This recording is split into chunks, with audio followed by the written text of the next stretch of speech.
Dollar. Dirt and money, no soul. Had to go and get it, ain't no time to kick it. Got a stack and flip for my foes. Dollar. Please tell me you can hear me. Don't turn your back and don't neglect me. Just let me know if you need me. Dollar. Let me watch out for my partners. Keep my money long, get my team strong. Let me run away from my problems. Yo, what's good, original crew? It's your boy DJ New Kid, your girl Sierra Nicole. back on the channel with another Kid and C original. Welcome back to the channel, man. We finally got a Mr. Ballen. Is it Mr. Ballen? Ballen. Yeah, Mr. Ballen video for y'all today. We gonna see. Cause y'all, bro, they've been coming for about a year to do his videos. Yeah, it's been a minute. Okay. I think we did one previously before, but it seems like y'all didn't gravitate to it. Y'all be hitting us and telling us to do it and be multiple people. Then when we do it, don't nobody, you know what I'm saying? So we gonna see. We gonna see today. But the stories do be looking lit though. The stories be looking lit. But we want to see if y'all gonna really, you know what I'm saying, mess with it. So if you enjoy it, let us know. Definitely let us That's the only way we're gonna do it again. But with that being said, before we get into it, make sure you check out the links in the description box down below. You already know where to go if you want to further support. All you gotta do is check down below. Also, we got a salute to the comment of the day. Salute to you. We highly appreciate y'all, man. Y'all keep running us up every single time. Also, if you enjoyed today's video, for real, leave a like on the video. Definitely do That's that. the only way we're gonna do another one of these. If you leave a like, to be honest, his videos be long. So for us to do They be longer than this? Yeah, it'd be like 20 to 30 minutes. The way our schedule is right now, we ain't full-time YouTubers like a lot of you folks are, man. So we can't just do a 20, 30-minute video. Yeah, not right now. Not right now. Maybe in the future. But we got Mr. Ballen with a horrific accident caught on live TV. Mature audience only. If you're not, please exit stage left. Do not. If you feel some type of way, just leave. Okay. Bye. All right, you ready? Ready. The only way to do this story justice, in my opinion, is to include the graphic video footage. And so we have done that, so viewer discretion is advised. But before we get into today's story... If it got graphics in it, I'm going to let y'all know. Y'all won't be seeing it over here. We're going to have to do something. Y'all won't just see it on, if it's anything graphic, because he said, you know, so... For us to do this reaction, if it's graphic, we're going to take it down or black it out or whatever. Just let you know. If you're a fan of the strange, dark, and mysterious delivered in story format, then you come to the right place because that's all we do, and we upload once or twice every week. So if that's of interest to you, please ask the like button to play a very casual game of chess with you, and then proceed to beat them with the Fool's Mate. Also, please subscribe to our channel and turn on all notifications so you don't miss any of our weekly uploads. All right, let's get into today's story.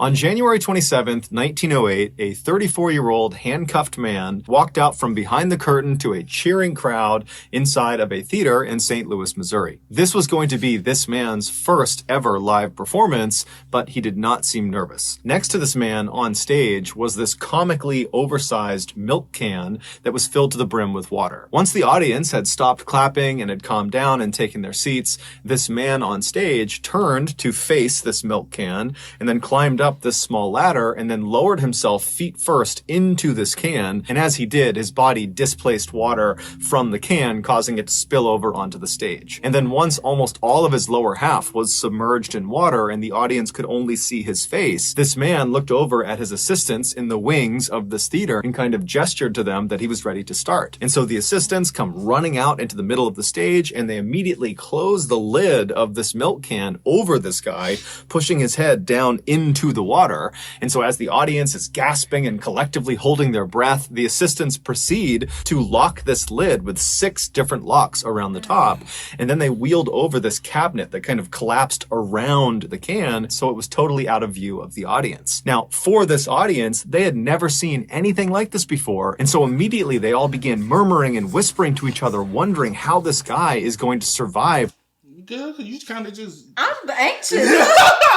You did a jerk thing, like... I'm anxious. What he's doing. But 2 minutes after that lid had been sealed, that 34-year-old man emerged from behind the cabinet with his hands open wide, so he wasn't handcuffed, totally unharmed. And then the cabinet was moved aside, and the audience could see the lid of this milk can was still locked. During his lifetime, nobody could ever figure out how the great magician Harry Houdini had escaped that milk can. These dangerous stunts made Harry extremely famous, and it's why we still know him today, nearly 100 years after his death. But it wasn't just that he was able to successfully perform these stunts.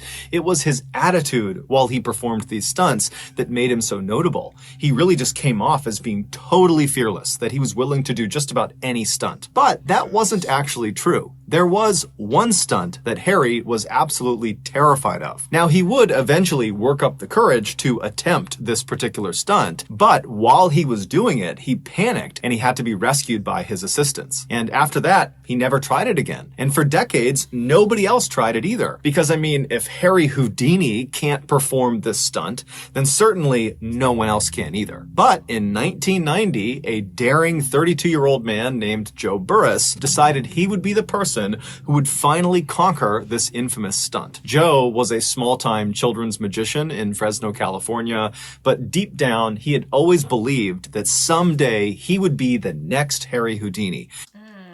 If you just like do like the basics, why would you like try to attempt something that's like Houdini style? Like you ain't even. He couldn't even. You ain't even up there with Chris Angel. Even though, did you used to go watch Chris Angel stuff back in the day? Bruh. Chris Angel was my dude back in the day, bruh.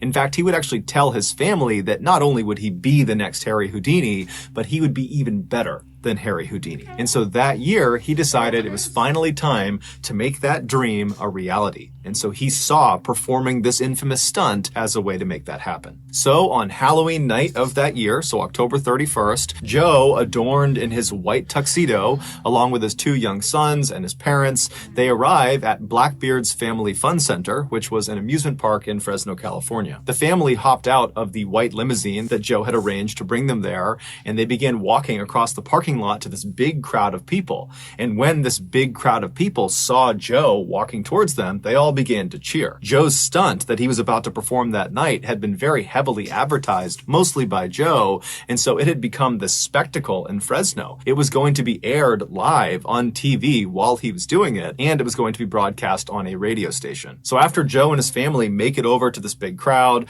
Joe walks to the front and he climbs up on this impromptu stage and he gives this impassioned speech to his audience about how he's going to be the one who takes on this stunt and becomes the next Harry Houdini. And then afterwards, he looks over at his assistants, all these guys that are around him, and he gestures to them that he's ready to begin.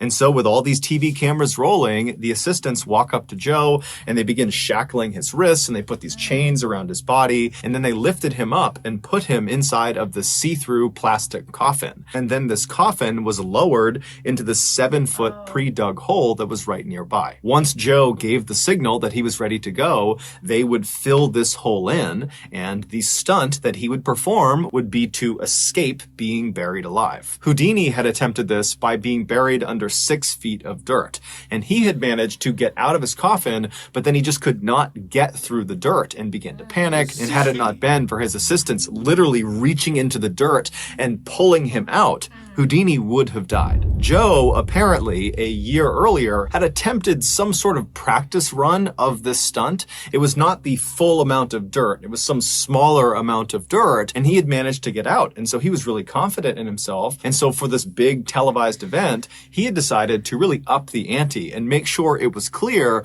he was not only as good as Houdini, but better than Houdini. And so he was going to have 3 feet of dirt put on his coffin first, and then 4 feet of wet cement put in on top of that. Many... Oh, hell. Oh, that changed the whole game. 3 feet of dirt. First. 4 feet. Of wet. That's 7 in all, even on top of you. The cement alone changed it all. Like, I don't know why. You didn't even practice like that. So what makes you think that, you know what I'm saying? Like, and when you did practice, the thing of being buried alive is in itself. Even, like, because all this is magicians and magic, right? But the thing is about magician is the illusion that something is actually going on, but it's not really happening. From my understanding with people that I know that did magic tricks and stuff, it was all about the illusion. And like I would study how they did it, and I was like, it's a trick too. And I was trying to figure out the trick. Sometimes I did, sometimes they told me, you know.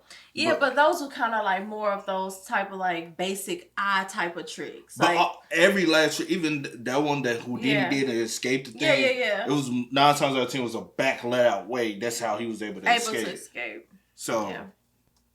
People, when they heard this plan, both the TV personalities, the radio personalities, onlookers, they said this was a terrible idea and you shouldn't do it. But Joe was extremely confident and brushed them off and said, I know what I'm doing. You know, Houdini failed at this and he was only using dirt.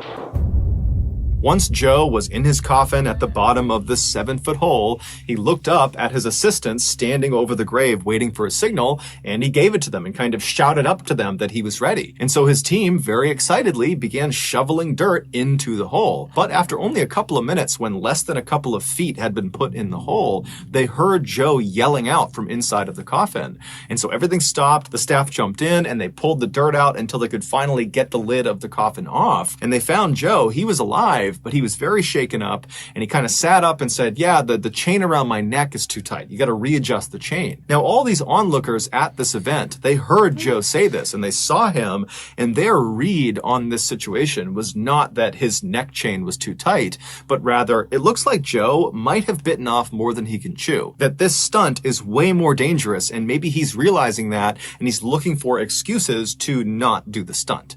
And so the onlookers, they didn't try to egg him on to do it anyways. They started feeling apprehension too, and so everybody who was there began telling Joe, hey man, get out, don't do this now, this is a really bad idea, it's not worth it, the chain's too tight, that's a sign, don't do it, don't get back in. But Joe, after kind of collecting himself, told the group that he was totally fine, that it was really just the neck chain that was the only issue, and he demanded his staff put that chain back around his neck after they loosened it up, and then put him back in the coffin and fill it in. And so eventually his staff, taking cues from him, said, okay. And they got his neck chain readjusted and they put him back in the coffin. They chained him back up again. They closed the lid. And once again, he gave the signal that he was ready to start. And so a very apprehensive crowd watched as the dirt went back in. And after 3 feet of dirt were in the hole, the cement truck came over and poured 4 feet of wet cement on top of the dirt. And then after this hole had been completely filled in, the onlookers, which included Joe's 2 young sons and his parents, they kind of moved in and got right up against this grave and were looking straight down at the top, waiting for Joe to come out again. But as they're watching this hole and as they're filming this hole, all of the cement in the hole suddenly drops about a foot. What had happened was the nearly... Gosh. Yo. Bruh. Baby. What the fuck? My stomach just that dropped. That caved in on him. You know what I'm thinking. My stomach Bruh, that dropped. is so like... Okay. Who thought... For one, test out the theory first. You know what I'm saying? Test out like how the weight would go. Y'all could have put a fake off because y'all first tried it with just dirt. Mm-hmm. And yeah, y'all didn't even test ran with the cement. Yeah. So, because cement is heavier than dirt. Yeah. Come on now, common sense. So it cracked.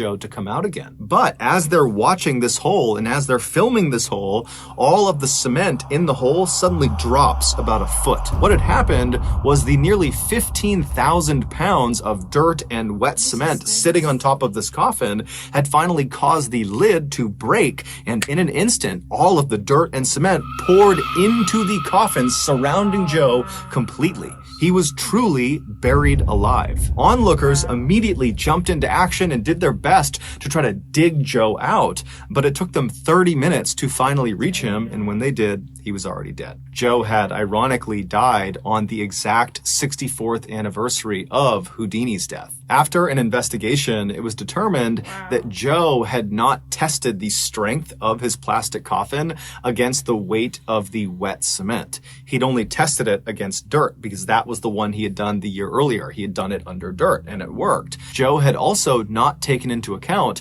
that cement dries from the bottom up. So even if Joe had managed to get out of the coffin and make his way through the first 3 feet of dirt that was right on top of the coffin, he most likely would have been trapped under the hardened cement layer. You realize that cement starts to harden first at a lower elevation, so it's going to be hard. You mean it hardens at the lower part? I thought it started at the top. No. He didn't know.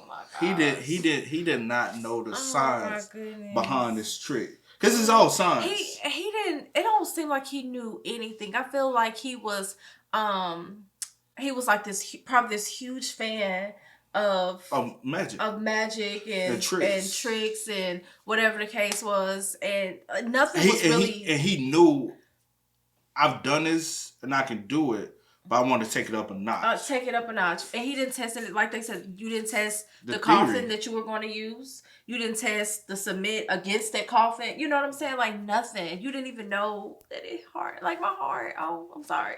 No. In fact, I shouldn't even kid. This is very serious. This is no magic trick. This was a doomed mission from the start, but because Joe was so confident in himself and his ability to do the stunt, no one stopped him. He thought Houdini was one of the great escape artists, and he wanted to be better than Houdini. Yeah. And he was close. So that's going to do it, guys. If you found the secret in today's episode, let us know in the comments section what it is and where you found it. So give us the timestamp. And if you're the first to do that, we'll pin you at the top of the comments section. Dang. Yeah, that's sad. But yeah, that's like he was a fan of magic, and he was this huge fan of Houdini as well. But he was such a fan, he was like, I want to be better than him one day. I really think he could have nailed it if he had just did the dirt. If he just did the dirt. Because you can be buried alive for a period of time without, Oxygen. Yeah. But he suffocated with that cement. Yeah, like I said, and that cement dries fast. Yeah. The only reason why we can't tell cement dries fast is, like they said, is because it dries from the bottom up. So when we be looking, we think, oh, there's still wet cement, but it's dry underneath. Dang. And he didn't. And it just messed up. His kids was there, and his parents, and then it was on the radio. It was on TV. It was just that's messed up. Man, with that being said, if y'all want more of Mr. Ballen videos, man, y'all gotta spam us up in the comments, man. Like, this was sad though. Like, it's a sad situation. Definitely spam us up because I want more. We do more then. Well, if the people don't want it, then I just watch it on my own time. I got you. So with that being said, y'all already know how it go, man. Again, man, hit us up in the comments. Let us know what we should react to next, so we can bring it over here. But as always, I do go by the name DJ Luka. This is We are. Ain't no time to kick it, got a stack of flip for my folks. Dollar. Please tell me you can hear me. Don't turn your back and don't neglect me. Just let me know if you need me. Dollar.